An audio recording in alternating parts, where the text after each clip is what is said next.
ইব্রাহিম পয়গম্বর একবার আল্লাহকে বললেন, আল্লাহ, আপনি কিয়ামতের ময়দানে মানুষকে যে জীবিত করবেন, তা দুনিয়ায় আমাকে একটু নমুনা দেখাই দেন।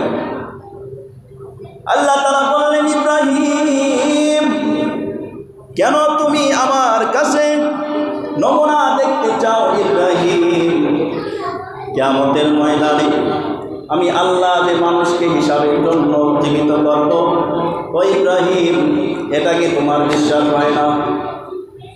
ইব্রাহিম ডাক দেয়া বলে, আল্লাহ, ব্যাপারটা তা নয়। লিয়াতমাইন্না কলবি, হে আল্লাহ, আপনার ব্যাপারে আমার কোনো সন্দেহ থাকতে পারে না।